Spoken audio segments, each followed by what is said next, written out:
Greetings and salutations, and welcome to episode 156 of Ref the District. I'm Nathan Perry. That's the Stoner. That's Trev. Joining us after a 1 week hiatus to take care of somebody. We appreciate you coming back to us, Trev. You always come back. I always come back. People Yeah, were asking about you.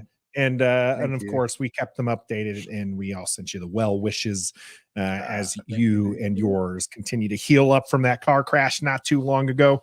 It's going to take a little bit longer, I think, Trev, for the Cowboys and Eagles fans to heal up. We have the hater parade. We're going to hate from outside the club for a moment in the warm up here. But once we finish up with that, we're going to talk about Adam Peters welcoming to the organization. He said something that we keyed in on. This team has foundational players. So we want to talk about who he was talking about. Who do you think he's going to keep? Is he planning on shipping people around? And then we got some playoff envy in the cool down. That's where we're going to look at the teams that are remaining: the Green Bay Packers, San Francisco 49ers, the Bucks, the Lions, Texans, Ravens, Chiefs, and Bills. We're going to look at those teams and we're going to like, what do they have that we want? Because there's a good mix in there. You got the Texans, first-year coach, first-year QB in the playoffs. You've got the Green Bay Packers, who've had back-to-back franchise quarterbacks. And you got the Buccaneers, who just have a good unit, good coaching, and just surprise people by winning that game just this past weekend. So we're going to talk all about that this week, or this episode here for you. Let's start off with the hater parade. Like I said, we are absolutely going to be hating from outside of the club. We get it.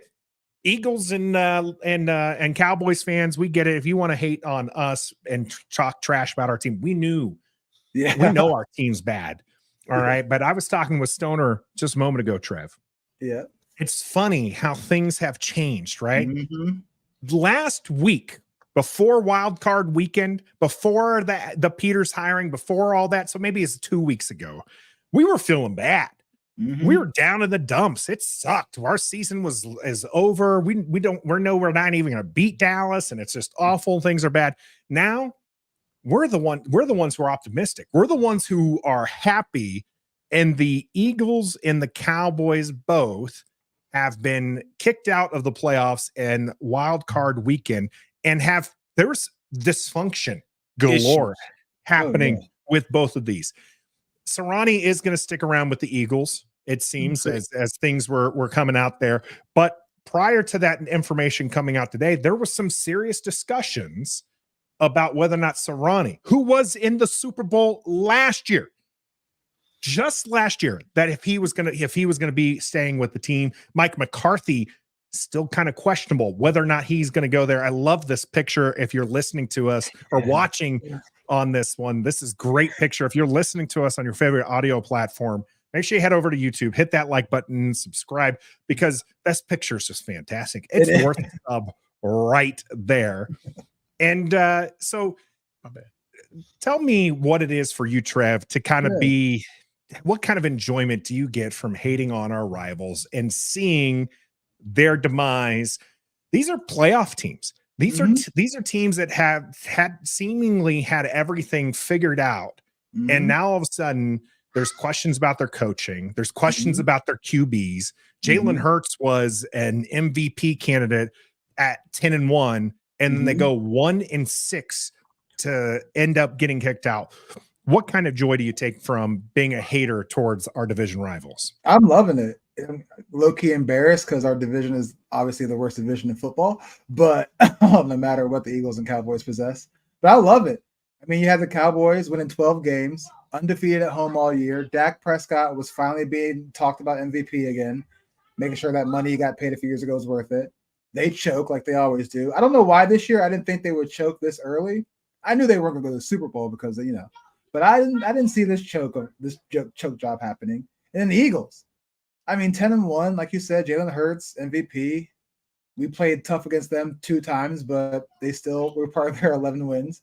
The tush push, everything was going great. But then they made that switch to Matt Patricia, which I knew was a bonehead mistake. I didn't even know he was a part of the Philly staff until they made that change. Well, how bad was their defensive coordinator beforehand that they got to go to Matt Patricia? Exactly. And apparently he was still the coordinator, but Matt Patricia just called the plays. So it's like they didn't even decide any justice by saying, well, who do you want to call the plays? They said, we're going to make him call the play, but you still scheme him. But Matt Patricia's going to call him when appropriate. Apparently it didn't work. Function at its best. I mean, I'm loving it because as of right now, we're not the lacking stock of NFC East.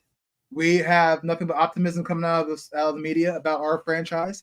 And they got, hey, who's going to coach Cowboys? Who's going to coach the Eagles? Is Jalen Hurts is he not connecting with receivers? Is, Dak Prescott going to walk, or is he going to get paid?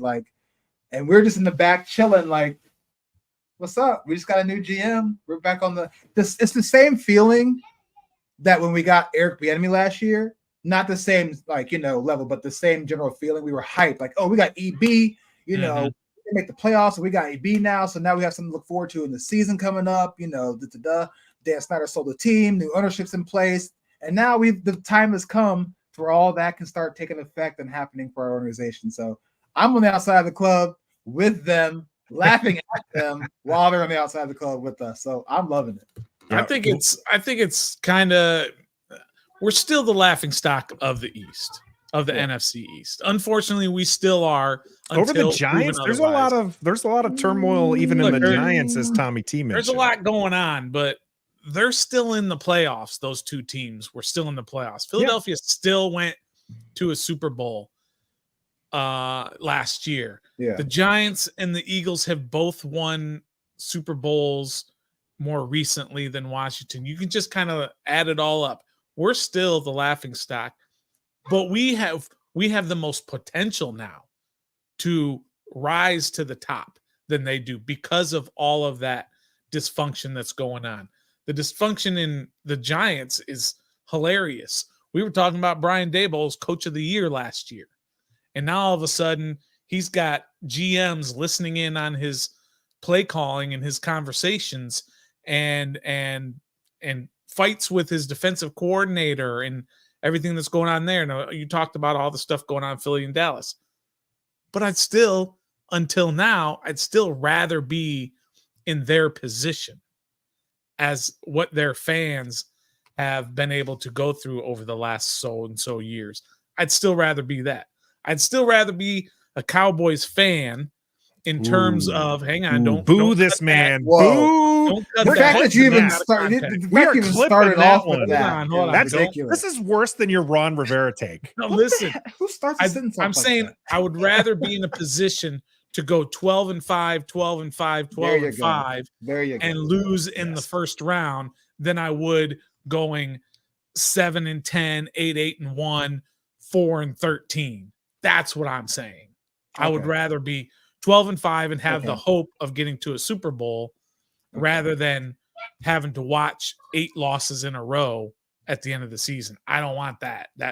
That's what I'm saying. I'm not saying I want to be their fan, I'll be a fan of them. But our chat is going wild on those comments there. We want to appreciate everybody who's in the Don't Sleep chat here for the warm-up. Commandalorian, Joseph, TJ, Savario, Gus Bus, Grimjaw, JSW, Locked On Law, Tommy, TJ, P-Dub in the house. I know Trout had a great comment earlier as we were talking about having this situation where our rivals kind of embarrassed both of them. Those games were not close. I know Dallas put on some points late. I think Grant Paulson said it best, or maybe somebody else, if I'm misattributing this, was just like Dak is doing his best Kirk Cousins impression, just piling on the stats after the game has been long out of hand. Sure.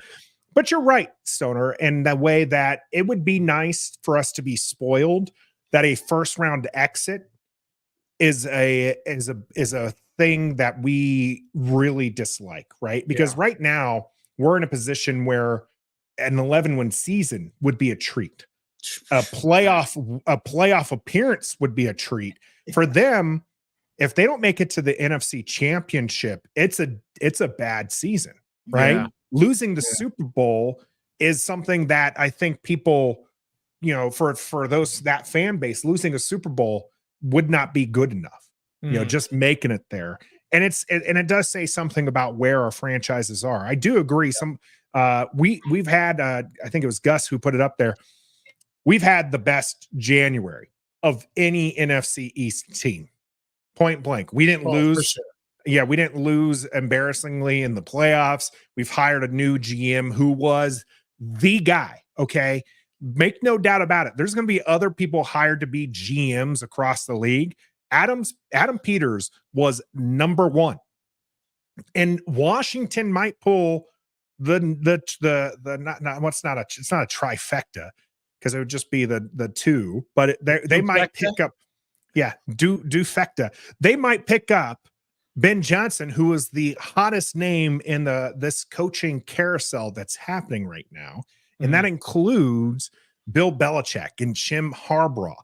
You know, both of those two coaches having pedigree, and Washington might be able to pick them up. So I think that we do have that optimism, and I do revel in the misery of our opposing fans. And you better believe it. Living here in Oklahoma, I was sending meme and message after message. Every Jordan Love touchdown was a celebration in the Perry household. I mean, we did almost turn off the game though. We kept it up there for posterity's sake. But I mean, it got so bad that it was just like, yeah, we can leave now. Yeah, we don't have to watch this. JSW saying we do have a trifecta: owner, GM, and head coach. Owner, I will allow it. JSW, I will allow it because even though it's a year old, it's not quite a year old, but this is going to be Josh Harris's first off season with the team. Okay, he purchased it, and like we were already kind of in the season. Commandees, I'm actually an OKC fan already. I've lived here when the Thunder came to town. Oh yeah, first string. We have Toothpick in the house here. He's in Texas. He's enjoying it too, man. I was wearing my starter jacket everywhere. I mean, it was frozen. We got frozen in, so I only got to wear it once out. But you better believe I sported it, getting all my bottled water and stuff, preparations for the upcoming snow that we were getting. It was so bad. It was so bad that Kyle Shanahan said they started prepping for Green Bay in the second quarter. I liked how he phrased it too. We watched the one team, and then the one team score before halftime. But then by third quarter, we just focused on the other team. I love how it was. It was great. I mean, that was a great. You'll love it. Oh my goodness, it is fantastic to see that. I do want that for us, though, right? You're right, Stoner. It is something I want. Yeah. I don't want a first round exit, but I want eventually to be disappointed. Yeah, and a you want that expectation of having a chance to get to the promised land. Yeah, and we just haven't had that so long. We had it in 2012. I mean, even really in those other years, even in that Gibbs year, I mean, you really didn't think that they were going to go anywhere. You're just kind of hopeful. We haven't had it in 30 years. Hey, Taylor Heineke almost beat Tom Brady. We almost had it. Yeah, but we had zero expectation. That was a 7-9. Oh no, the expectation was he was going to do the job. Well, no, the hive really came from the pylon dive, right? Yeah, I know. That's where the hive really developed. That's and where so it started, you're right. We went in zero expectations, but I remember all off season hearing about how we were the team who played Tampa Bay, the eventual champion, by the way, right? The closest. We only lost by 8 points, and by golly, we were in it, and it was exciting. And the next year was going to be something, and then it was not something. So back to the disappointment. It is bad. That's coming off a 7-9. Washington coming off a 3-win season. But we got a new 4-win season. Jassy did that too. I guess maybe one of them doesn't really count. Which one didn't count? Which is the one that you're overlooking the most? They were 2-0 for crying out loud. Which one after that didn't count? Probably the Atlanta one, or maybe New England. You always forget about that Atlanta game. I know I do. Yeah. It was just so. I mean, there was 4 wins that we got to watch all year out of 17. Yeah, it was not happy. 8 straight losses. You know what? We should have known after week 2 when we were 2-0, but it was we squeaked by an Arizona team who was expected to be the worst team in the league. just squeaked by them. And then Denver, remember, they threw the Hail Mary at the end, and then they went for 2, and we had it should have been pass interference on St. Jude's. So it wasn't like we just beat these teams. We just It was we squeaked by 2 of the worst teams in the league. And then remember how we felt going into Buffalo? It was the where do we stand? That was where do we stand game. We're right in the corner. It was a measuring stick, and man, did we measure poorly? And then 4 interceptions, a blowout. We kicked the field goal, Stoner. You remember that one? We kicked the field goal late, and Stoner lost his mind. And I just had a laugh because it was totally just to prevent the goose egg. Yeah. And then remember the next week was Philly, and it was the moral victory. Right. Even though we hung with them, we got to overtime, lost in overtime. So we're 2-2 going to Chicago. We're going into the Chicago game and get waxed and got waxed. And then you were like, it's over. This team is bad and we're done. We're out. Rough. And it was from week number 5. Yeah. We were done. Yeah, so that's what I'm saying. We knew we weren't making the playoffs at week 5. Yeah. We knew that. It's insane how this year went. It was, in fact, a crazy season. And it's also fun to kind of look back. Also, you don't know it at the time, but to look back at Philadelphia, who at 10-1, but you look at their 2 games against Washington, where they squeaked by Washington in 2 games, and then you should have been able to look at that and say, maybe this Philadelphia team isn't for real. Because what did all those other good teams do against Washington? Waxed us. Like the Bills waxed us. The Cowboys waxed us twice. All of the good team, Miami, all those playoff teams put a beating on us. But Philly just couldn't barely beat us. So we should have been able to look at Philly and say, that team is a fraud. At the time, they definitely had a rough end to the season, the way things played out for them, to include, by the way, losing to the team that we just squeaked out a victory on, the Arizona Cardinals. Sure. Arizona beat Dallas. I was about to say, so we might say that we barely beat the Arizona Cardinals, but we did get the W. And neither Cowboys or Eagles got that W. So it's another thing we can throw in their face. Ha ha. You got kicked out of the playoffs first round in embarrassing losses. Dallas was at home. First home loss of their season. And it was a waxing. It was fantastic for us. Of course, the playoffs continue. We'll talk more about the playoffs in the end. If you would like to place a bet on that, make sure you head over to Bet Online. Use our code BELIEVE, BLEAV, as they have all the up-to-date wagering and info that you need to make your money there on Bet Online. If you use the code, it'll be a 50% welcome bonus. You can bet on those NFL playoffs. You can bet on NBA action. The Caps have the same record as the Penguins, but our differential is way worse. But all that stuff is things that you can bet on Bet Online, where the game starts. We are going to start the game here in just a moment. Stick with us.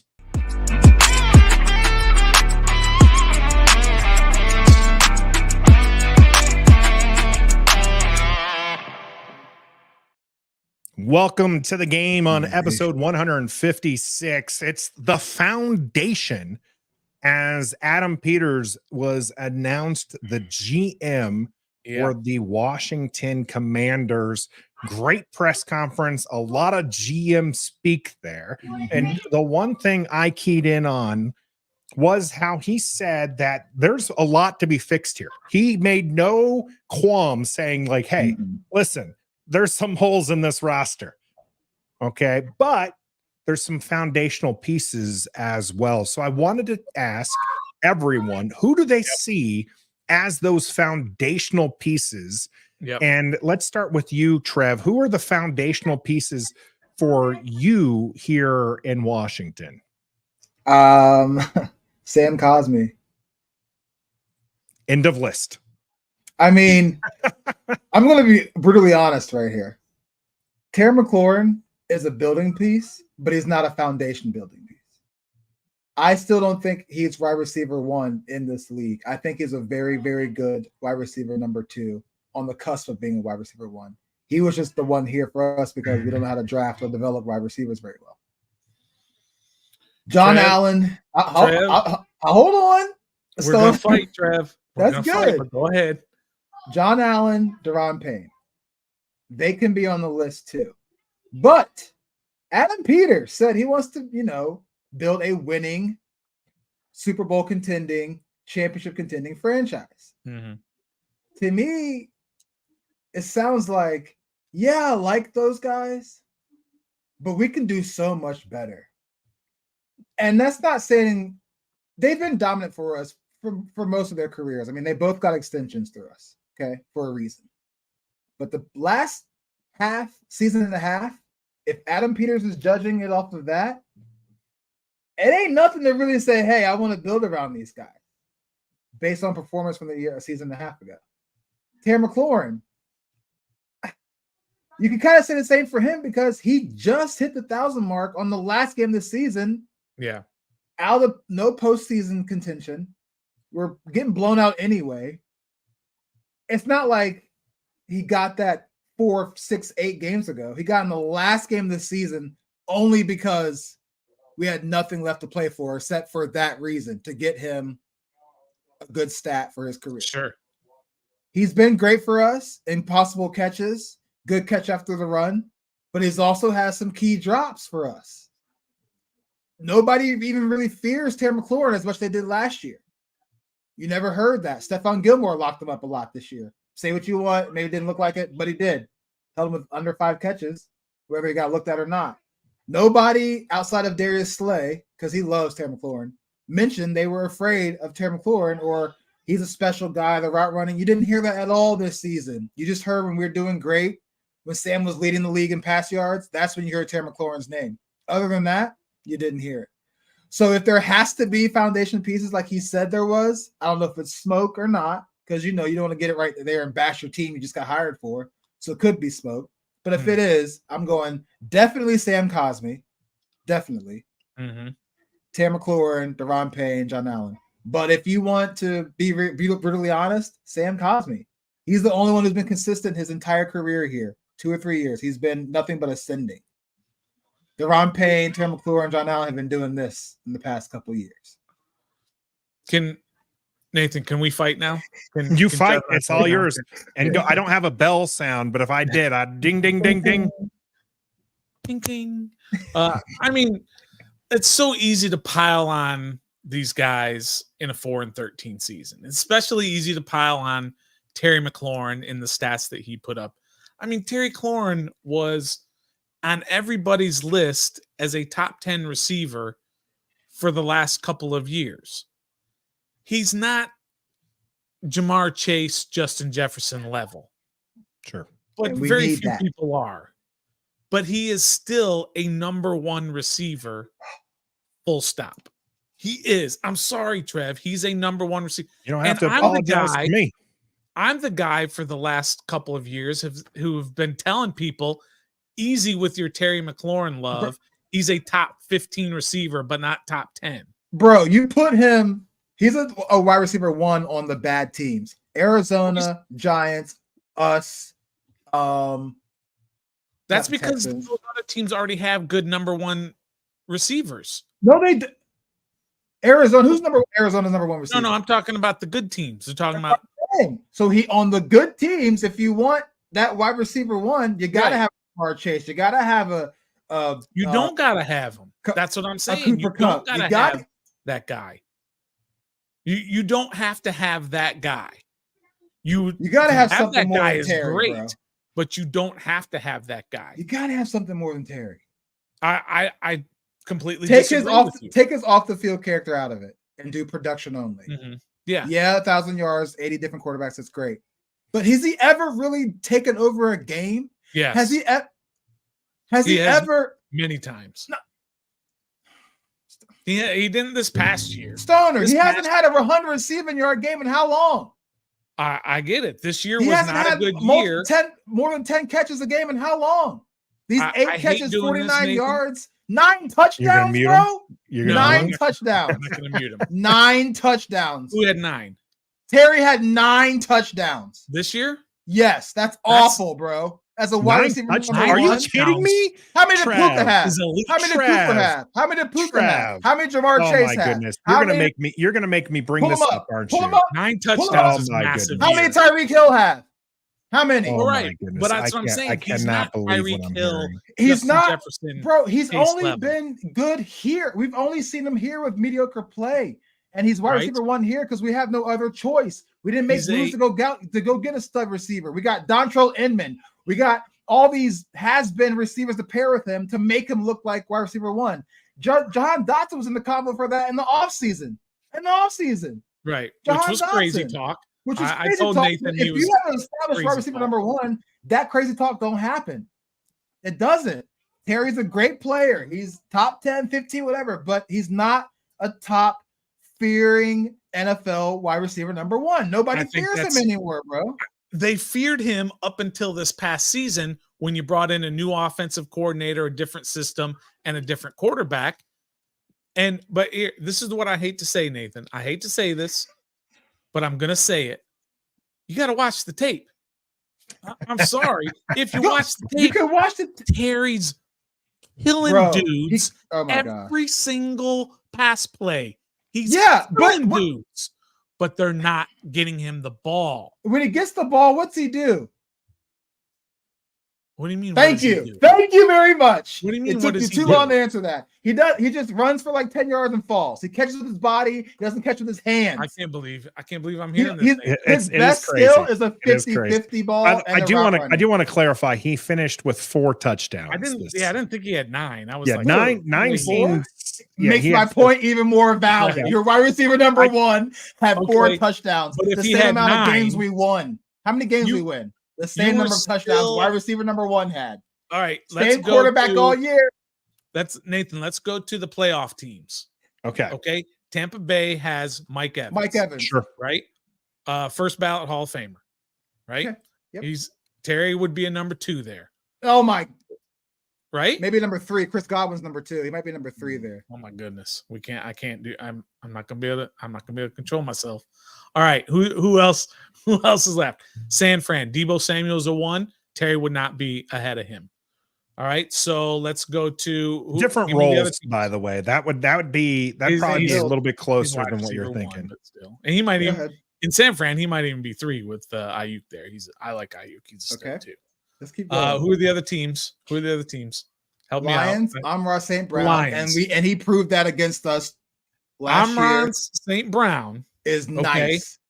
is 1,500 yards. is very. You get very- Ben Johnson he's here, great. Trev. You don't think Terry can get 1,500 yards? Thank you, No. Nathan. He's making. Who's the quarterback? He's making my. Who's point. offensive Hopefully we line? find the quarterback. They have a great offensive line to hold Jared You Goff. can right, build a line in the offseason. There is Okay. plenty of opportunities. All Plus, scheme will absolutely help your line. Green By the way, Bay. Green Bay. Watson. Christian Watson, Romeo Dobbs. They're all younger than Terry and still balling in the postseason. They're the youngest team in the league. Keep That's going. not the question. Keep The going. question is, would Terry McLaurin be the number 1 in Green Bay? Yes, Maybe. 100 billion %. he would be. Okay. by a keep long going. shot. Keep going. All right, who are the other teams? Buffalo's got Stephon Diggs. He wouldn't be Thank over you. him, right? Kansas City. Chiefs, he'd be number 1. He would be the number 1 dude. This Take year, Simeon by far. Rice, This year, And last year, Scandling, Rashad Rice. or this Rashard year. Rice. Thanks. It's okay. I think it's Rashee Rice. Uh-huh. Oh, same thing. Doesn't matter. He's number 2 to Terry. Was Tyreek there last year? Or was No, Tyreek's been No. away from Miami for 2 years. Or Right, not Miami. so he but would have been They have last Travis year as Kelce. well. He's a pass catcher. He's not a wide receiver. You Go didn't ahead. say pass catcher. I know. Keep going. Go ahead. You So said wide that's receiver. 2 out By of the the way, 4 Debo teams Samuel so was far. 3rd in receiving yards on San Francisco. Just wanted to Bingo. point that out too. Bingo. That's 3. Don't we have 3? Don't No, we have you have 3 2. teams? We have We Kansas City. Kansas City The and Green Bay. Houston Texans. Can you even name a Texans wide receiver? Noah Brown, Nico Tank Collins- Dell, but he got Nico hurt. Collins Nico is a Collins is stud. pretty good. He's not Terry McLaurin though. So How do you've you- got Houston. You've got Houston. Nico Collins is a stud, but he's done it 1 year. And that's what One we're year. okay. And Okay? Terry's done Terry's it done multiple it for years, 4 years, but nothing 5 like years. stands off the page. Houston, Kansas City. Who are the other teams we know? It's not Buffalo. Who's the 4th? Oh, Baltimore. Baltimore, Zay Flowers. He's their number one. So he's pretty exciting. Baltimore. Yeah. So Baltimore, and then in the NFC, who was it? Green Bay. So of the 8 teams in the playoffs, Terry would be the number 1 receiver on 4 of those teams. No way. There's no way. Would. No way. No way. No way. Okay, What but was the Terry's point stats is, this year? so the point is, though, Terry McLaurin is 1 billion% a foundational piece for Adam Peters to help build this team around. And I'm the guy who years has been saying Terry McLaurin is not a top 10 receiver. He's a top 12 to 15 receiver. You don't have to be number top 10 in your class to be a foundational piece. You have to be a what's that term you always use? A plus player. There's blue chip players, there's plus players, and there's just players. Right. So when was the last time they called him Scary Terry? For real, be honest. Well, he gets called that all the time. But you can't do this. He's not. Terry McLaurin absolutely has the potential to have a 1,200-yard season. He has the potential. The one thing that's in his game, Trev, I will give you this, is we haven't seen, even though he's a speedster, we haven't seen the yards after the catch. But that's not been his role. That's not been where they've been targeting him. We have seen him do some fantastic things with the ball in his hands, but often he's having to contort his body to catch this, or he's doing sideline grabs. You can't knock him for what the offense has been doing. Eric Bieniemy was purposely spreading the ball around and this offense of his, which meant that Terry wasn't getting targets. And then people complained about that. And all of a sudden Terry got targeted a lot and Terry had a good game. And then we went back to this thing where, well, one, it didn't help. Sam started tanking really, really bad towards the end of the season. That's why you have a double goose egg from Terry. I railed on Terry that game, but Terry McLaurin is absolutely one of the better wide receivers in the league. Even if he's just top 20, that is still somebody you would consider a foundational piece moving forward. It is unfortunate that him, and I know someone else mentioned this earlier, him and Jonathan Allen, who I do believe should be foundational pieces of a franchise. I would like them to be foundational pieces of this franchise. Both of them are nearing 30 years old, and both of them have contracts that you can move. So maybe Adam Peters sees that and tries to build something going forward. But I tell you this. Oh, go ahead. I'll tell you this. If he trades them, I think it does signal to the fan base that this isn't going to necessarily be a rebuild this season. It might be 2025 that we start to see things being put together. Okay. But I think if he wants to try to win immediately, if he wants to see dividends being paid, Terry McLaurin and Jonathan Allen both are players you got to keep, because those are some of the few. I've talked about this before. Washington does lack blue chip players, but they have plus players. Terry McLaurin, Jonathan Allen are blue chip players. Those are players these are foundational pieces, Trev. Terry McLaurin, you might not think he's a stud. I agree.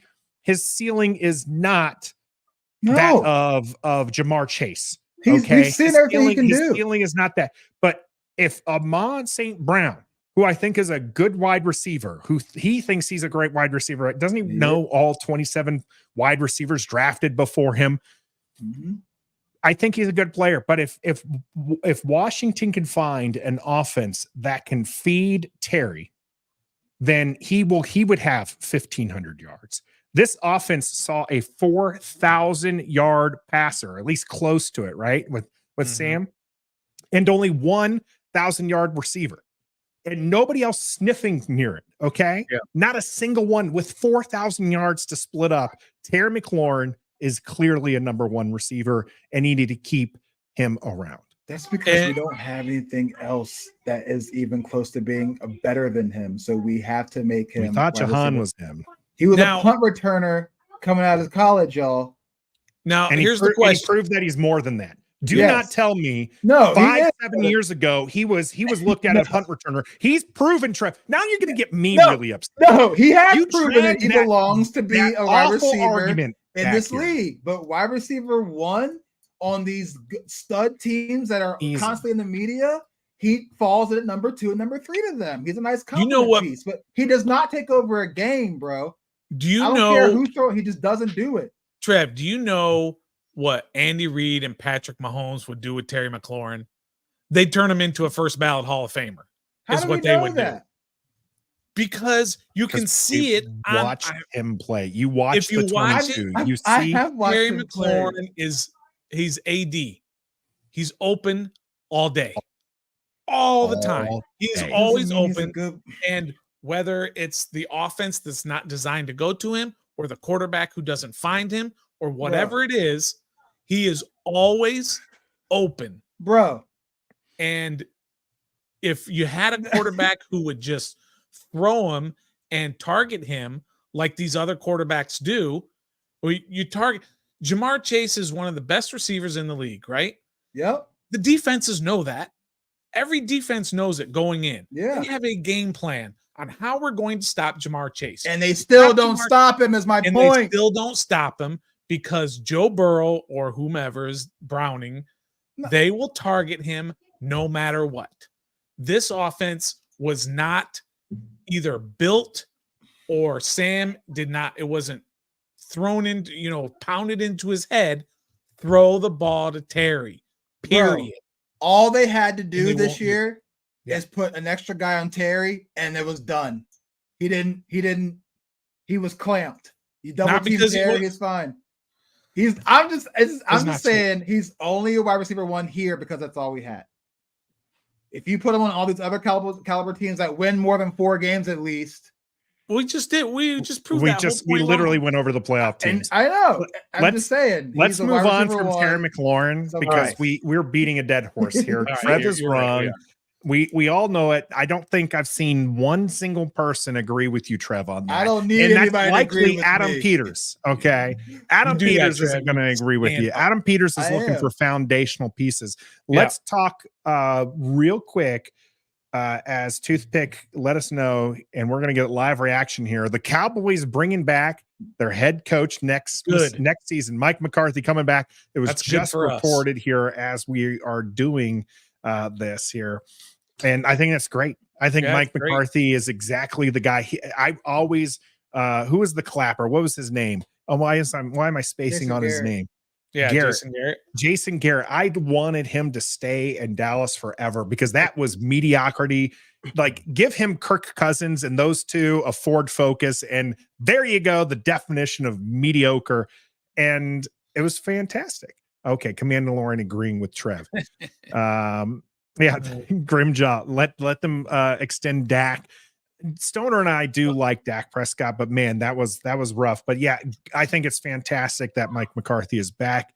Even if they get another 12-win season, I don't fear them winning a Super Bowl, which is the thing I really, really don't want to happen for Dallas fans right there.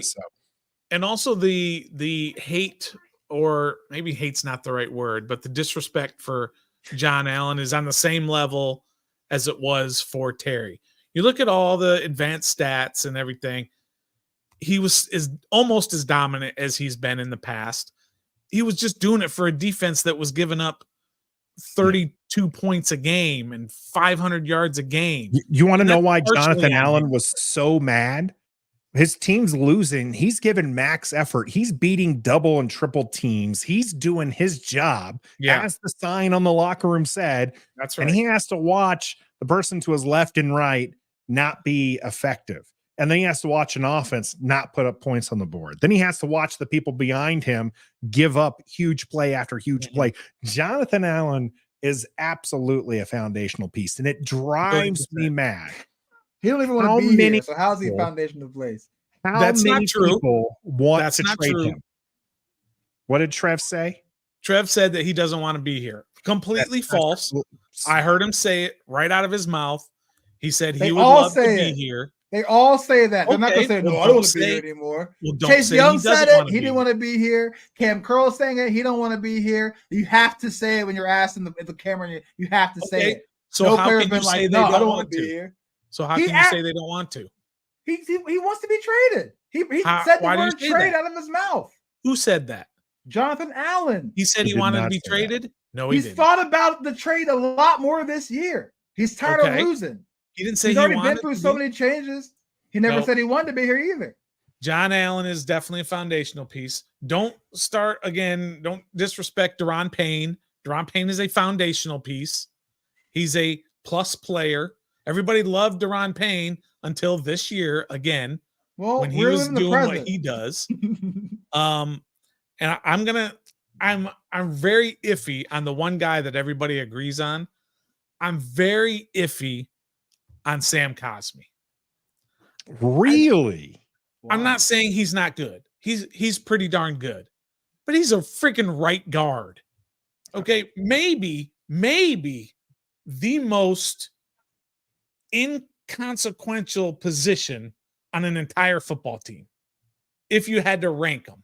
You talk about He's part of the these other offensive line. things, I don't running care back what it is. He's and- part of the line. I know he's fine. Is he a foundational piece? I'm not sold on that. You don't. If Sam Cosmi got traded, I'd be okay with it. I wouldn't throw my arms up in the air. Yeah, but he's still a fine. foundational He was the top rated lineman on this team, which is great. That's fine. But he wasn't like showing out and being, it's fine. He's okay. He's a plus player, pretty close to it, but I'm not standing on a table to say don't get rid of Sam Cosmi. First of all, back to that comment. Every player in NFL is replaceable. It is what it is. All right, that's NFL fine. stands for not for long.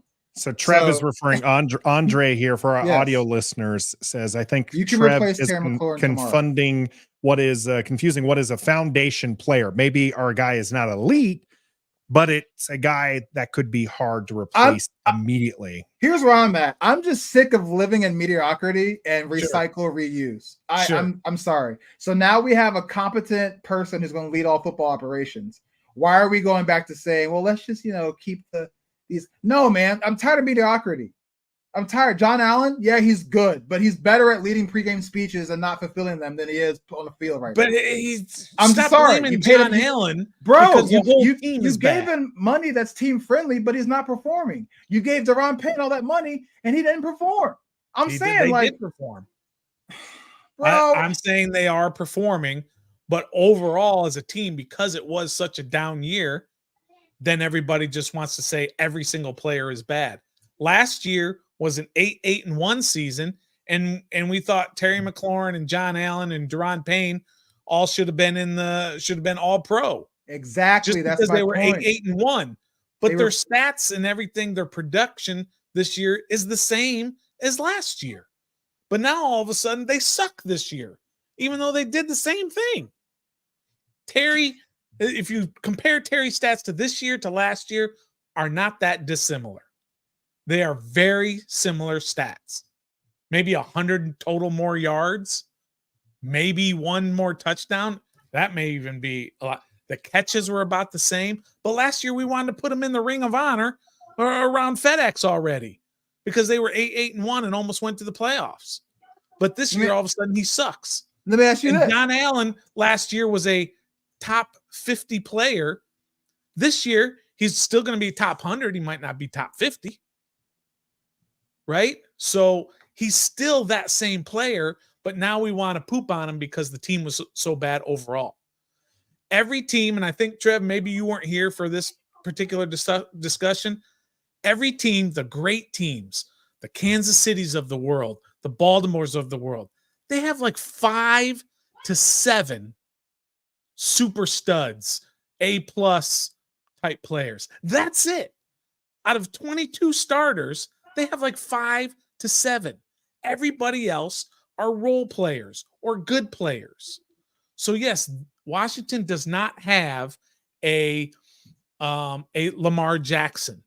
They don't have a Mark Andrews, but they have players that you need that are foundation pieces.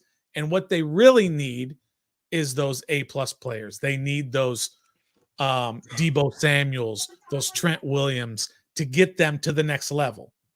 But they absolutely need Deron Payne, John Allen, Terry McLaurin, and all these other guys.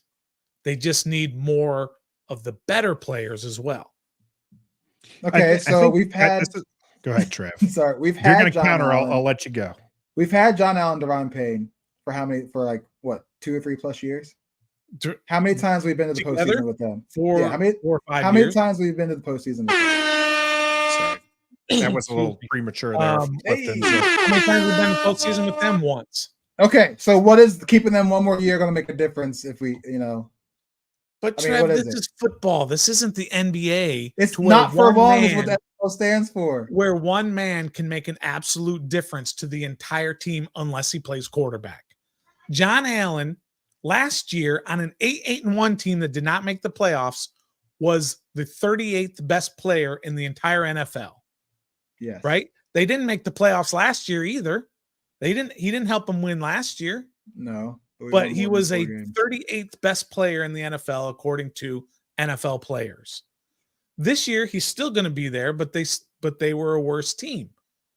One guy, unless he's a quarterback, cannot affect the outcome of a game. He can help. He can even Aaron Donald, the TJ Watts of the world. Those guys can affect 10 plays a game.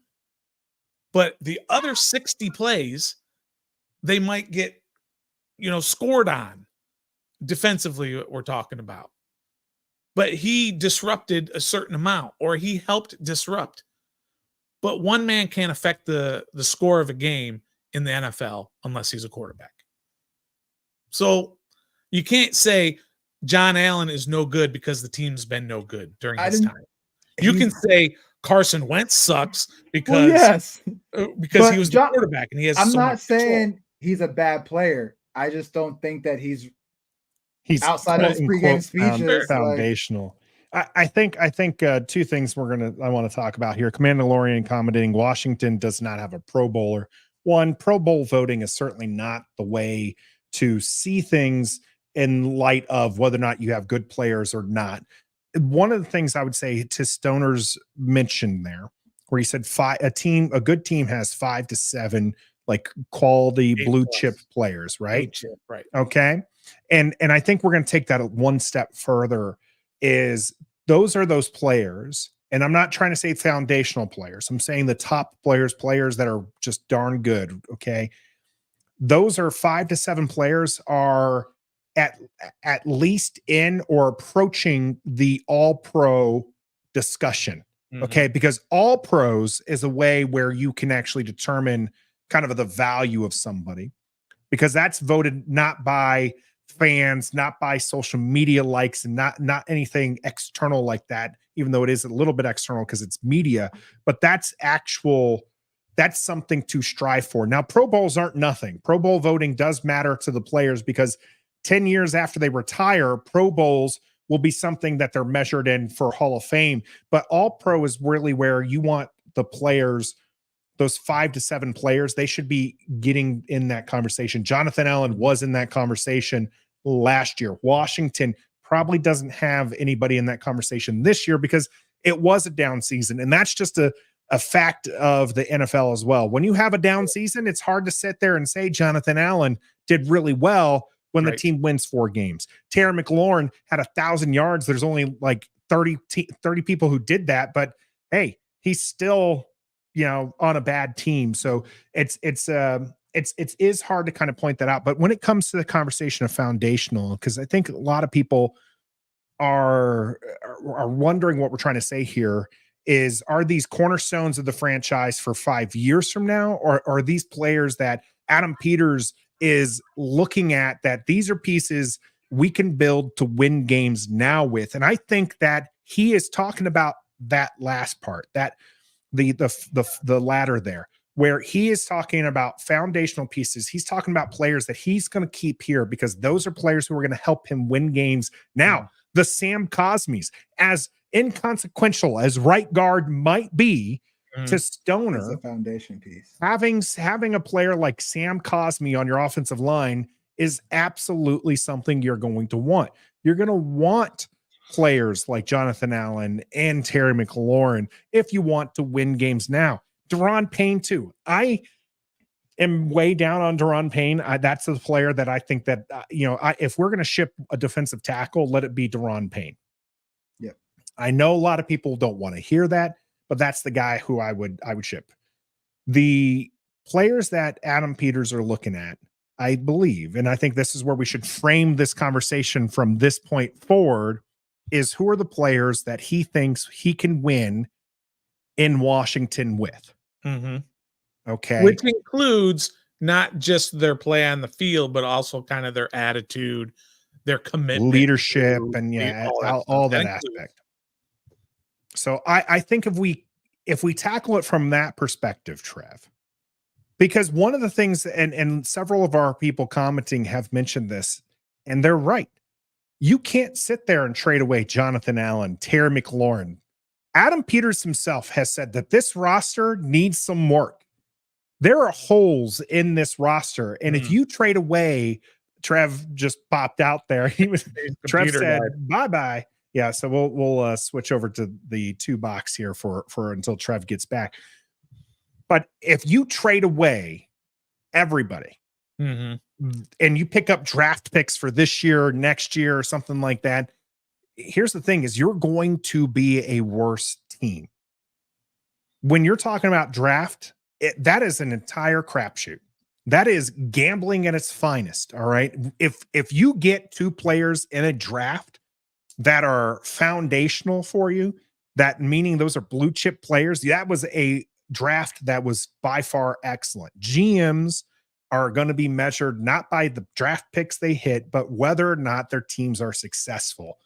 They can hit on 1 player each draft, but if their team is in the playoff year after year after year, they're going to be talked about as executives of the year. But if they hit on 3 draft picks a year and their team is winning 4 games, it's not going to matter. I think another way to look at some of these guys that we're kind of arguing about, the McLaurins and Allens and all these other things, another way to look at it is when this team gets to work in the offseason, when Adam Peters gets to work in the offseason, and he has to prioritize what's best for this organization. Is he going to prioritize wide receiver as his top 5 need on this team? Is he going to prioritize defensive tackle as the top 5 need on this team? No, those are going to be way down the list because he has excellent players at that position already. That's not where they need the most help. We all know where they need the most help: quarterback, offensive line, tight end, defensive end, linebacker, corner, safety, all those things. They won't even think about taking a wide receiver or a defensive tackle either in free agency or in the draft. They won't. I'll put $1 down right now that not one single starting type defensive tackle or wide receiver will they pick up. Are we going to do snap counts? Is that how we're gonna rate it? Just do the they're definitely going to do that. You think so? Yeah, he said they're going to rebuild through the draft and supplement through free agency. You're not going to go get all these needs through the draft because they're so young. Right, So but they're not going to do that at those positions. I'm saying they're not going to go and get they're not going to, not a starting defensive not tackle. in their top, not in their top 100. No. They're not going to spend a second rounder on a wide receiver, or they're not going to give $15 million a year to. We don't know that, bro. We don't know that. They're not. I'm telling you, this is brand new. This is a brand new way of the offseason is going to go. Like, see this Trev? Brand new. What's this? Hold on. You see this, Trev? Yeah. Your boy, he's plugged in. Okay. But I know. I know they're not doing that. Why can't they? Because that's not what their needs are, because of who they have there right now. That's not a focus at all. They might take a 7th round wide receiver to maybe be, to battle Dax Milne for that punt returner job, or they might take a defensive tackle in the 5th round because they need defensive tackles. But can you imagine if in the 2nd round, when this team desperately needs a defensive end, and then they go out and get a wide receiver? I'm going to lose my mind if that happens because that's not what they need. Who is the wide receiver? I don't care. Name one in the second round. Neighbors from LSU. Is he a second round? That what they're saying? First or second. Yeah. No later than second. Okay. They can't take him in the second round. My brain might explode. I might start calling for Adam Peters to be fired right there on the spot. That would be something. Hope we'll save all the draft talk for later because there's a lot of research to be done on that aspect there. What's kind of bad, I think, right now is that this conversation about foundational pieces for us is really centered around like 5 people. Yeah, okay. that's my whole point. Terry McLaurin, Jonathan Allen, Deron Payne, Sam Cosmi, and Tressway. No, don't Tressway. You got to give me Tressway. You got to give me Tressway. I like Tressway. I love. Great. He's a punter. I absolutely loved Section 414's comment. Allen, Payne, McLaurin, Cosmi, and of course Tressway, Nathan's favorite. Fantastic lists there. Section 414. My head's gonna explode tonight.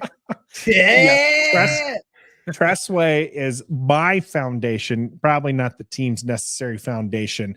The conversation in the comments that I'm seeing right now kind of centers around 2 things when it comes to Adam Peters. So Adam Peters, you're right, Trev, did say that he wants to build through the draft and supplement through free agency, which, by the way, is what most GMs will tell you, because that's what people need to hear is they're going to develop their own players and then pick up good players to kind of help out. Yeah, I guess it's just weird. That's like you play to win the game. That's like you just need to score more points than the other guy. That is a John Maddenism if I've ever heard one, because of course that's what you're going to do.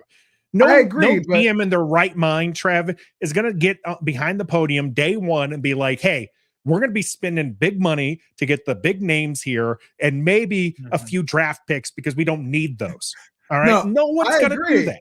I agree. It's just, I guess I'm not used to hearing a competent GM say that, because normally our GMs have been like, well, we haven't had a real GM. That's what I'm saying. So that's why I was like, 4 years. Yeah. So this is still, this is you can argue longer than that, but I mean, so what? I don't even know where I was coming from with this because I was just so distracted. Sorry. No, the conversation in the chat. Okay, one of the things that's in the chat right there is how Peter saying building through the draft means that he doesn't need to win now. He knows that he needs to set up for future success. And the counter to that was the people saying that, no, you have to win now. That builds momentum. You mentioned, Trev, yourself, NFL stands for not for long. Mm-hmm. So is Adam Peters trying to build for now or the future? You can't say both, because of course he's trying to build for success. But what do you think is the more immediate approach for Adam Peters, especially in the context of the foundation that he's talking about? Is it to win now or is it to win later?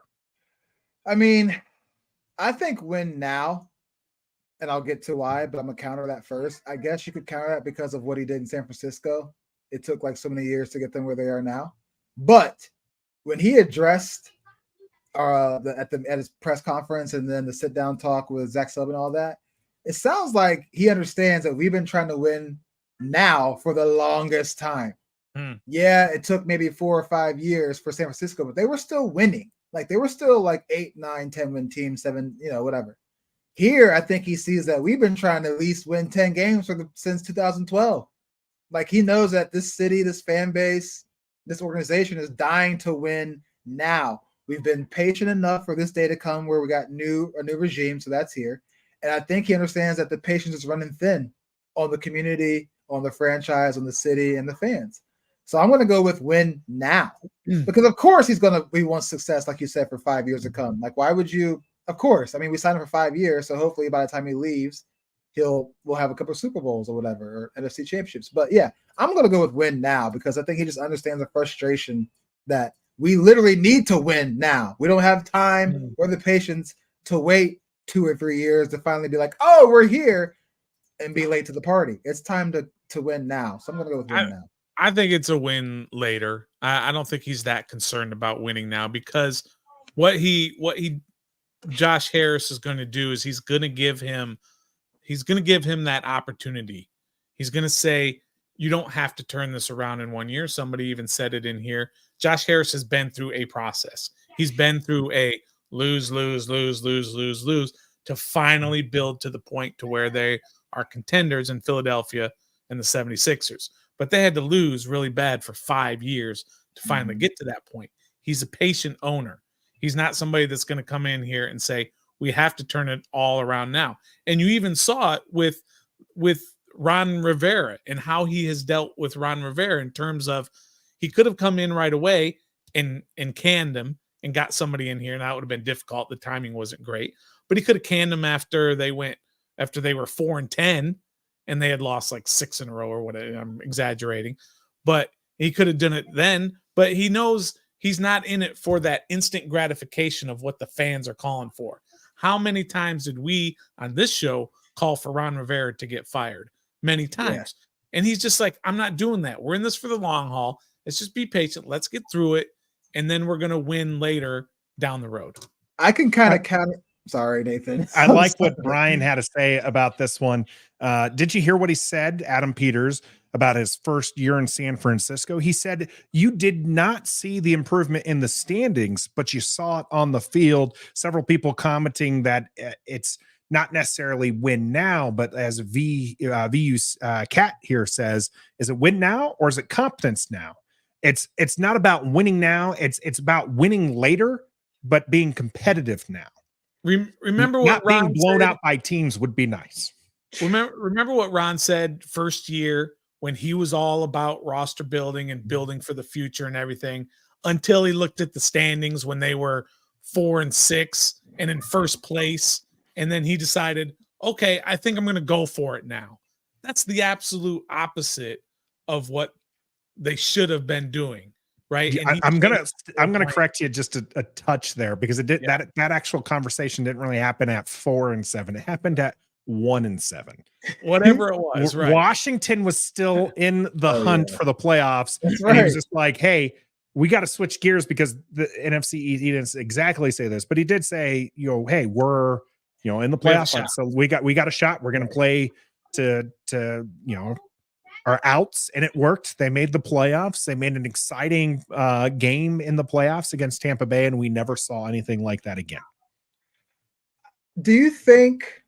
I know. So you said Josh Harris was patient in Philadelphia. He was patient with Ron. Do you think that Josh is just a good guy, has a heart, and he probably knew that Ron Rivera was on his way out anyway, whether he was GM owner or not, and he just did the right thing and let the man finish out his career? And then I think he's an honest business person, right? He said that he was going to give him the year. He said he told the fans he was going to give him a year, and I think he also understood. And he said this in his presser. He said it's not going to be good. It's not good to change. He knew it's not good to change coaches in the middle of the year. So give him the year. You said he was, and see what he can provide you. Also, but now look how fast he's moving since the season ended to kind of counter your patient. He went after the top guy, got him. Like you have that. But you have to. I know you have to, but he wasn't even like there was no reports about any other GM candidates. It was Adam Peters and Ian Cunningham. That was it from like day one. Mm-hmm. He said it's gonna be thorough and rapid. So maybe he was patient with Ron Rivera because he knew, he's a good man. Ron's dealt a lot. Doesn't want to do him disservice. But now that that's out the window, we can kind of fast forward a little bit and get this thing rolling right now, rather than be patient and take interviews here, a bunch of interviews here, wait a week. Like he's like, we need to start right now. So is he patient or is he not? I mean, it's all speculation, of course. It's all going to be, the proof is going to be in the pudding when we see what kind of moves he makes. Right. But is he going to go after a Justin Fields if he can get him for a 3rd round pick to try and win now? Because Justin Fields only has 1 year left on his contract, and he's basically a win now kind of player. He's not a guy you're going to necessarily build around. If he does that, then there's your proof that he's not going to be patient. But the biggest proof is going to be if in the 1st round at number 2, he trades back and doesn't take a quarterback. or just doesn't take a quarterback at all, then you're going to be like, okay, we're going to run it back with Sam Howell for a year and he's going to build all around it. You're going to know. So we just kind of have to wait and see what moves he makes. But it's my instinct, kind of my gut feeling that he's definitely going to be patient in how he builds this team. He's not going to go get Carson Wentz. He's not going to go get Ryan Fitzpatrick. He's not going to go. Yeah, he's not going to do any of that stuff. He's going to build whatever it takes to build. And if that means a quarterback in the first round, or maybe not even this year, you might even just wait a year. And then it comes down to also, I know I'm not talking about draft, but he said for the head coaching, it's not going to be offense, not going to be defense, not going to be a box, it's going to be a leader of men. Okay, so what if you do hire Ben Johnson? Do you want to stay there at number 2 and draft a quarterback or wide receiver? Or what if it is Dan Quinn or Mike McDonald, defensive guys? Do you trade back or do you select the defensive guy there? So it really depends on who the HC is going to be to determine how our draft is going to be, I think. Because I think Peter's going to let the coach just have it. The coach will definitely probably have a say in the roster a little bit on what they're doing here. Gus earlier had mentioned that we shouldn't be so desperate to find the QB of the future. Build your O-line and defense and just insert a competent vet at QB who can run the new offensive coordinator's offense. Stoner, why are you saying, come on? That's the Ron Rivera way. And you told us last week, Ron Rivera's way is the right way. Now, see what this is what you guys do. You like to take it out of context. I didn't say Ron Rivera's way of building a roster is the right way. Yes, you did. I said Ron Rivera's way of building a staff, or I didn't even say Ron Rivera's way, but I guess it is because he was in charge of it. I like the CEO type, which, by the way, I'm going to do kind of a 180 on that. I've done a lot of thinking and research about that. We'll get to that in a second. But the point is, you have the number 2 pick. You're not going to probably get this chance again to be in a position. You to certainly draft. don't want to have the chance you don't. naturally. That's for sure. Right. And you're probably not going to. It doesn't, I mean, it's the first, we had it 4 years ago. And then before that, it was 10 years before that. These opportunities don't come around. You absolutely have to take a quarterback with the number 2 pick. I truly believe that, at least this year. I do because next year you don't know what the quarterback class is going to look like. You don't know where you're going to be picking. What if you're picking 16 and the only way you're going to get one of those quarterbacks is if you give up your entire draft? Exactly. You want to do that. You are in the position now to take a quarterback. And they absolutely have to take a quarterback. That is definitely going to be one of the biggest things that Adam Peters is going to have to answer, and we will be here for it. Every step of the way, that's for certain. We're live every Wednesday here at 7:30 Eastern. We're going to start back. It's been a little bit, guys, off season. We're taking that little break, but we'll start bringing you some recorded content starting next week. So be on the lookout for that. Garage Gym Life, thanks for joining us. This is Garage's first time watching us. Says, can I count on Trev to be this wrong, but this confident about it every episode?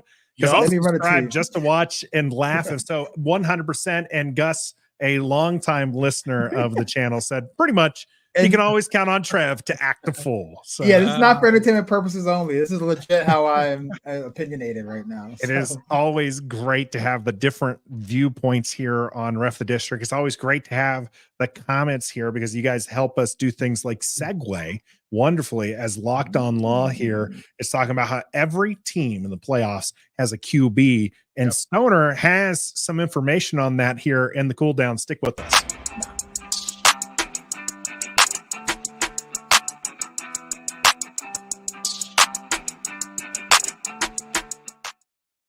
We are down to 8 teams left in the playoffs, and Dallas and Philadelphia do not make one of those.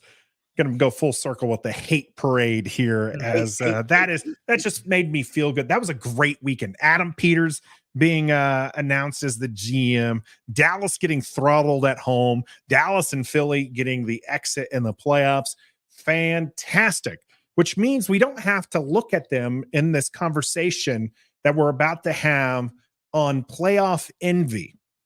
Out of the 8 teams left, which of those do you want the Washington Commanders to imitate? Which one do you want them to try and become? Do you want them to be the Green Bay Packers, who have back-to-back-to-back QBs of the future? Do you want them to have first-year success with the new head coach and a rookie QB? Do you want them to grab some random Joe Bum at Mr. Irrelevant, and all of a sudden he is one of the best quarterbacks in the league because you've got a young offensive-minded coach and a bunch of great skill position players and an offensive tackle that's going to make the Hall of Fame? So which one is it that you would like to be? And before you give your answer, Clifton coming through again with the super sticker. This time, not going to prematurely hit that button there as the conversation goes on. But look at the 8 teams that are left. We kind of had the discussion earlier with the Terry McLaurin thing, but you got the Green Bay Packers and San Francisco 49ers, Tampa Bay Buccaneers, Detroit Lions, Houston Texans, Baltimore Ravens, Kansas City Chiefs, Buffalo Bills.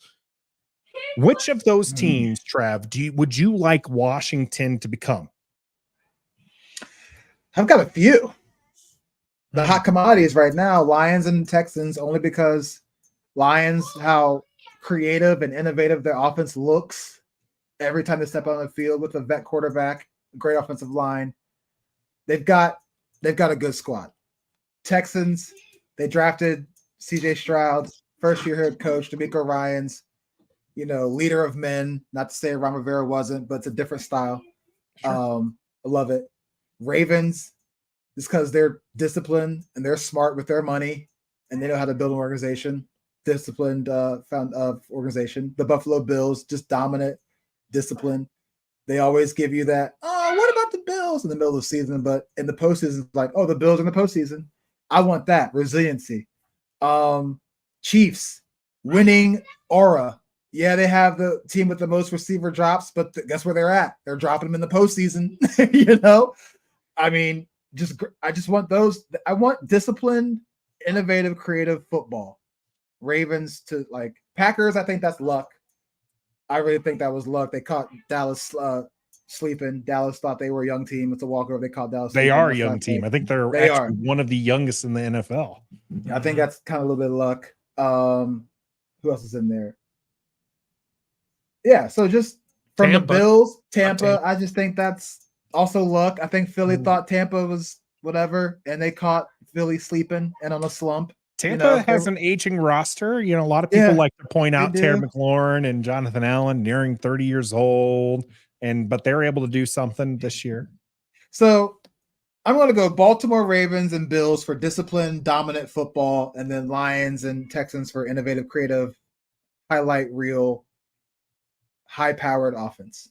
That's what I want. And all their coaches are leader of men. I don't care if you're young as hell as Ben Johnson or old as dirt as Sean McDermott. He's not old as dirt, but you know what I'm saying. Or Andy Reid. Andy Reid's the oldest coach now. They're just dominant, act like they've been there before, act like they've played football before. That's what I want. I know it's a range of an answer, but that's what's in the playoffs. Let's go to Stoner on this one, because I know Stoner has done some research when it comes to the QB position. And how it impacts, because there are people who are arguing with us on Twitter about whether or not the QBs left in this playoffs are even worth it. So you got Jordan Love, you got Brock Purdy, you got Baker Mayfield, and you got Jared Goff left in the NFC. So let's just start with the NFC here, Stoner, because that's the division, or that's the conference we're playing in. This is our competition. Yeah. And I don't think anybody's going to look at those four and really have currently fear struck in their eyes. Jordan Love, who is the image for this playoff envy, mainly because it's Green Bay just continues to luck in. Well, mainly it's because of the hands are up, right? Pointing up too. But that's a me thing. I do this all the time with my graphics. For those who see the graphics, I always try to put some subliminal message in there. But yeah, they went from picking up from Atlanta Brett Favre, then Aaron Rodgers late in the first, mind you, then Jordan Love late in the first, but he looked like a bust. coming into the season, and there was a lot of question marks, but he's starting to really turn it on and look like that is their franchise quarterback. So wouldn't that be nice to have 3 decades worth of QB play? Sure. 3 generations of playoff caliber QB play? Yeah. Well, I think what's interesting about these quarterbacks that are left, especially in the NFC, as you talked about, and the point that somebody was trying to make is they were laughing at the point of one of these 4 quarterbacks are going to be in the Super Bowl. And that's Brock Purdy, Jordan Love, Baker Mayfield, Jared Goff. One of those 4 are guaranteed to be in the Super Bowl. And they were kind of laughing at that. But you would die for one of those 4 quarterbacks on your team. Go and look at the stats for this year. Both the one of us old actually school put stats. Baker Mayfield pretty high up on the QB That's wish right. list this year. Maybe a little Oklahoma Boomer bias sooner. there, but go look at the old school stats. Go look at the advanced stats. The old school stats are going to blow you away when you look at these 4 guys. The lowest amount of touchdown passes, 28 of those 4 guys. 28's the lowest. The highest in interceptions is only 12 out of those 4 guys. So you have an average of 30 touchdowns and 10 picks. They all threw for 4,000 yards. They all had a passer rating over 94. They all had completion percentages over 64%. They are all stud quarterbacks. They are all franchise quarterbacks. They are all top 12 quarterbacks. They are. Baker Mayfield is going to get paid by the Buccaneers. It doesn't mean he's a top 12 quarterback. You don't think Cleveland wishes they had Baker Mayfield now? Baker Mayfield, Tampa Bay has found their quarterback. They're done looking for a quarterback. Okay. Yeah, he's going to get a lot of money. Just in the middle of the season, Baker was battling Kyle Trask for quarterback 1, and now he wasn't. Yes, he was battling Kyle Trask. Did you say middle of the season or middle of preseason? Middle of the, at the beginning of the season, whenever they were battling.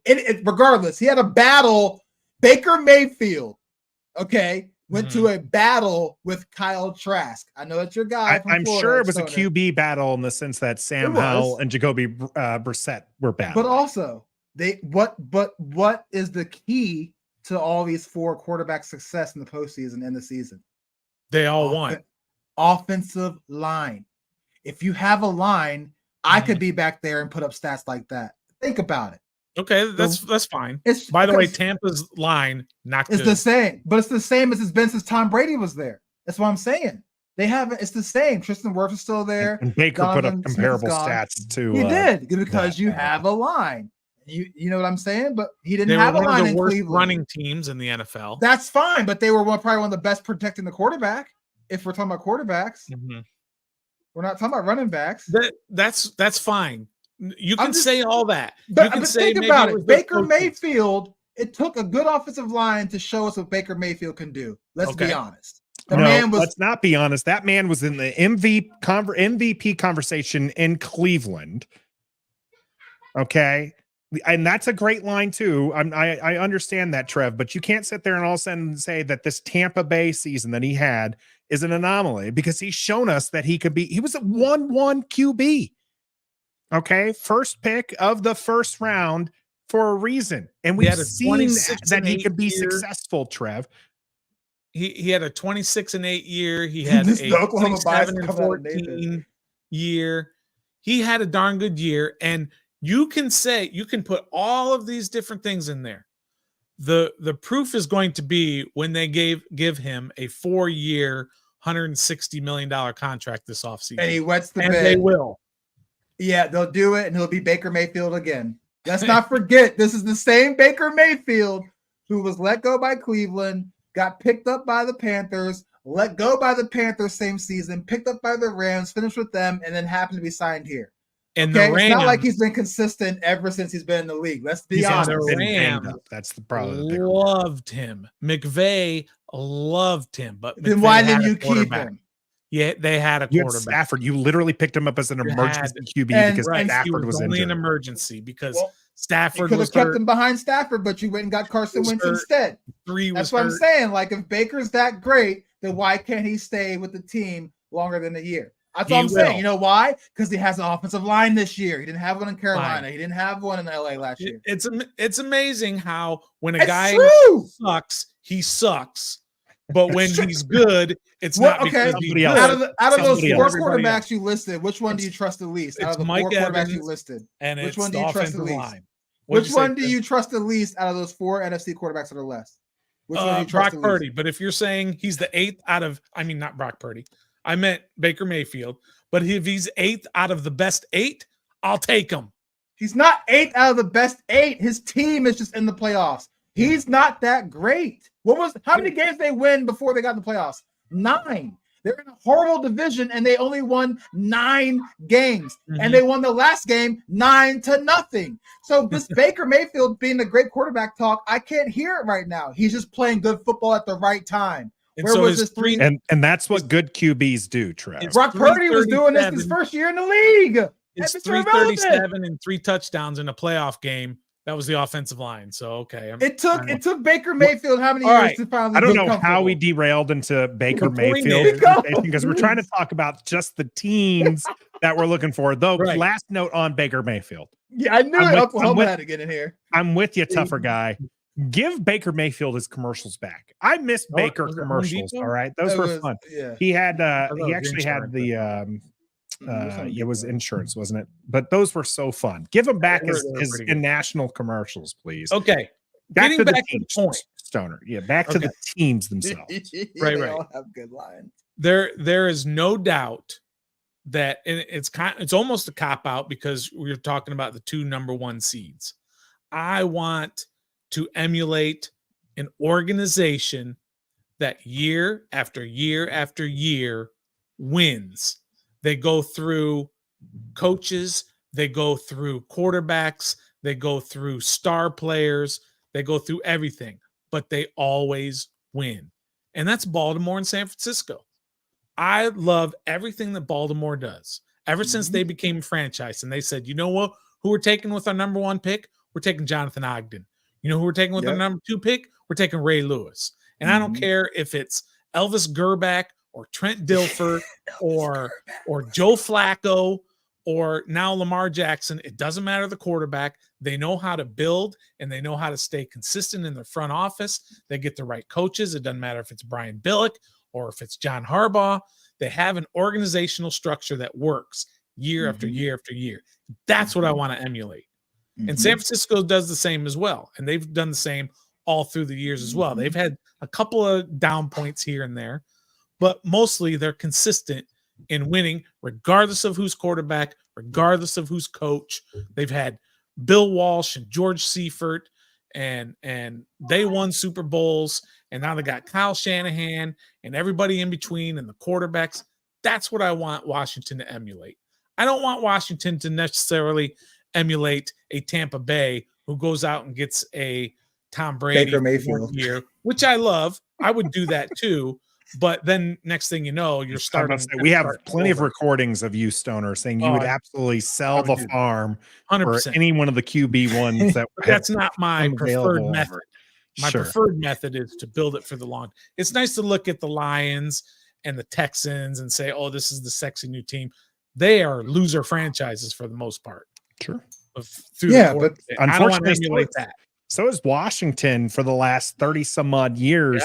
Yeah. We used to be one of those storied franchises that was in the playoffs all the time and successful and winning Super Bowls. Yeah. 100%. Or at least Super Bowl contenders. It just hasn't been that way. And Stoner, I think you're right when looking at it. I think everybody right now in the emotional state wants to be the Houston Texans. They want to go out and get the coach. They want to go out and get the guy. And then they want to go out and get first year success. But that's why I bring up like the Green Bay Packers, who have been successful for 3 decades because they had the guy. Okay. The San Francisco 49ers haven't really had the guy, but they've had success for the most part because they've had the right coaching. and they have a GM who can pick players. The Detroit Lions, they're a great story. They're lovable losers, but they're just that. They haven't really won anything. And this year, I think that they're impressive, and I hope for them and their fan base that they can continue it. But they've got a lot to prove for that. And Tampa Bay, you're right, is a little bit of an outlier when it comes to the NFC because of the fact that this is a team that was built by Arians and a team that they brought in Tom Brady and won a Super Bowl with. And although I very much like Baker Mayfield, he's winning off. It's kind of like Gruden winning a Super Bowl with somebody else's players, right? So it's like Steve Kerr with the Warriors. Mark Jackson drafted Steph Curry, and now look, it's exactly what it is. Sometimes you just tweak, okay, Strav. Sometimes who you just drafted need Steph that tweak. Curry? Mark Jackson. How about Bob? Sorry, I've already forgot his Bob name. Myers.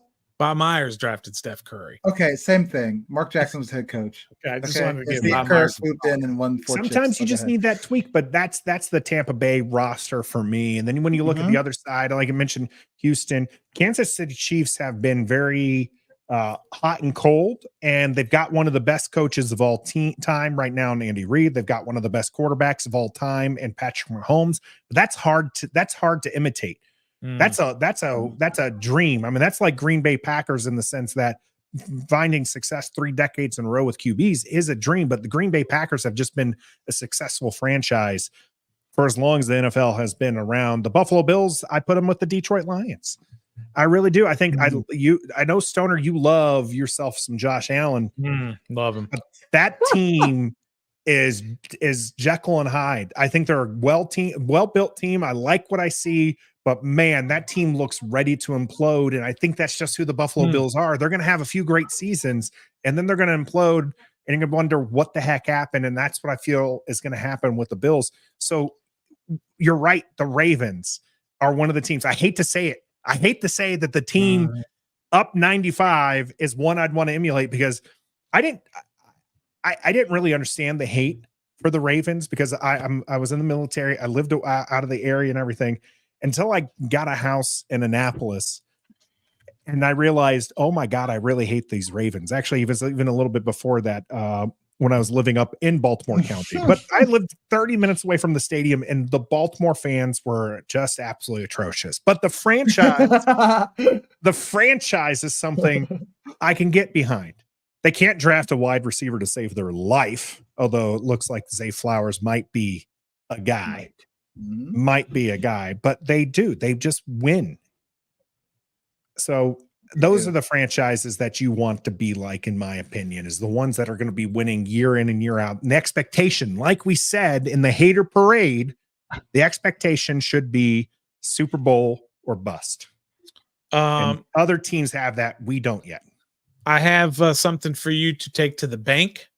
No, first thing is the Lions will lose this weekend. Their Super Bowl was last week. They've achieved everything, and the emotion is going to be they're drained. They're done. You've seen it a million times how a team finally gets over that hump, right? And then the next week they can't show up because that was kind of their big event. And did you see the emotion? Yeah, that was a lot of emotion. That's going to be FedEx Field. Okay. When we finally win a playoff game, when we finally get 11 wins in a season, I'm gonna cry. We're going to be tearing up. Oh, yeah. But yeah, so I think they'll lose this weekend. And then next year, I think they're going to take a step back. They're going to become like the Eagles did this year. They're going to lose their offensive coordinator. They might lose their defensive coordinator. Aaron Glenn, yeah. Yeah. And they're just going to take a step back because that's a big deal. And that was kind of how I wanted to segue. Like last week, I talked all about I like the Ron Rivera way in terms of a CEO type head coach, right? He's the head coach.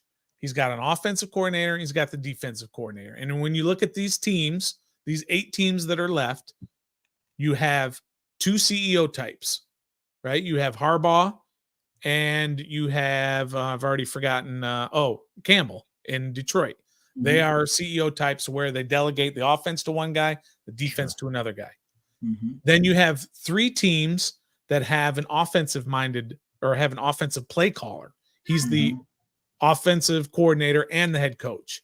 Kansas City, and then Kansas City, give me the offensive guys. San Francisco with Shanahan. Oh yeah, right.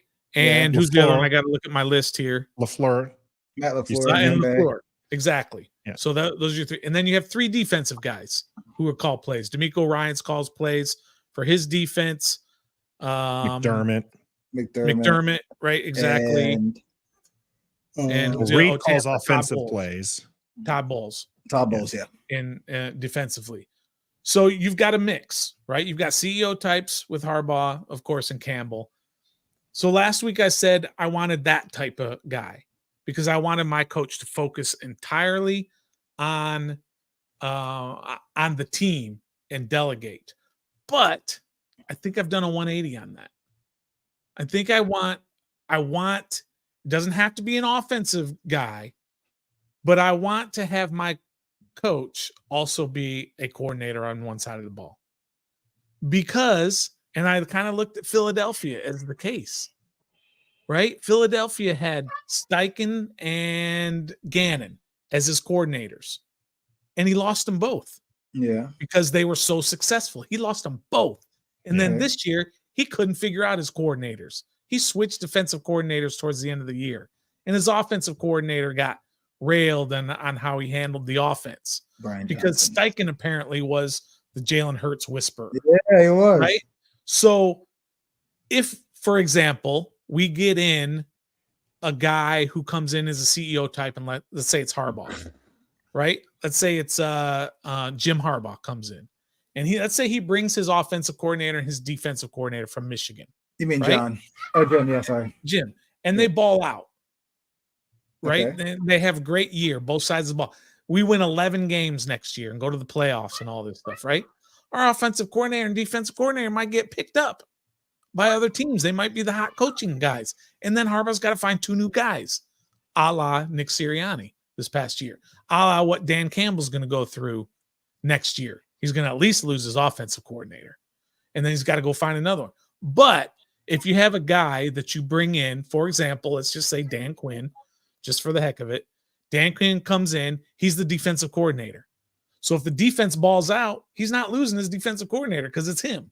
Or if Ben Johnson comes in and stays as offensive coordinator and the offense balls out, you're not losing your offensive coordinator because it's your head coach. It's the same guy. I'm kind of going with that theory now. I like that. I'm going to counter it, and I can't believe I'm about to do this. Can't believe I'm about to say what I'm going to say. Start it up. But I'm going to counter that quiet. with Andy Reid and Eric Bieniemy. Yeah, Eric Bieniemy is not the offensive coordinator. Stop. That was all fake. That was all fake news. I'm just saying, Andy Reid, successful. He's calling the plays, and this year, Kansas City, for whatever it's worth, cannot put it together. And they've had press conferences. You have Patrick Mahomes saying, "EB, we miss him because he was the guy who was instilling some of these things in us to do it." So it's not, I really hate that I use that as an argument. I just wanted to point out the one exception because that's it. When it comes down to it, that's an exception, I believe, and not the rule. Similar to when we're doing QBs and people like to say you can find success with the late round QB. All of those are the exception. We'll do deep diving in the QBs. In fact, we're going to have a new series coming out starting next week. It's going to be building a franchise. We're going to take a look at the different things that are put together to have a successful franchise, because that's what this is about.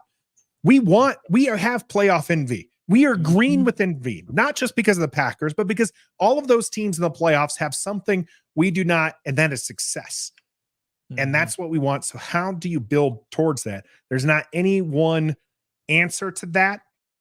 Money. But we'll try to boil it down to what we can do. So it has been a fantastic show here. Trev, there's a lot of people that are concerned for you. Do you got heat in the building, Trev? For dog. I'm just wearing a blanket. And his Washington Commanders blanket. And people are like, Trev, it's a new era. Heat on. Trev, do you have heat? It is. I'm proud to wear my stuff again because it's a new era. There are good things happening here in Washington. Adam Peters is the GM. Head coach is underway. Yes, Dan Quinn's getting the interview on Thursday, but Ben Johnson is on Friday. Whoever ends up being the head coach, we're going to believe in it. And we're 17-0 until we find out otherwise. We appreciate everybody jumping in the chat. If you haven't already, make sure you hit that like button, subscribe to the channel, as we're going to do some great things here in the offseason, to include some player breakdowns, some statistical things. JJ Watt is fighting PFF, and we'll say how both of them are wrong in that argument. We've got all sorts of good things coming up. And so with that being said, who do you pick in this weekend in the NFC? You gotta give the games out again. So I don't have Packers, 49ers, Bucks, and Lions. I'm taking Lions over the Bucks. I think that wave still rides. Baker's run ends. And I'm taking 49ers over the Packers. 49ers Bucks for me. Yep, Niners, Bucks for me. On the AFC side, Ravens, Texans. That's easy. Ravens. Yeah. Although I will say they usually play pretty poopy when they have that bye. Then Bills, Chiefs. Yeah, Bills. I think I'm going to go with the Bills. It's going to end in a tie. It might. It might. The Chiefs have been struggling, and that might finally put them to bed there against the Bills. It just might be in Buffalo, right? It is in Buffalo. Oh yeah, Bills and Ravens for the AFC Championship. I probably won't be able to watch because those are my two guys. Josh Allen and Lamar Jackson I love them so much. We'll have to get your pick next week on that. We do appreciate everybody. Again, remember, we're presented by Bet Online and a part of the Believe Network. And until next time, Terry's elite. He is a foundational piece. Don't you ever say anything otherwise, Trev. Wide receiver 2. Be a fan.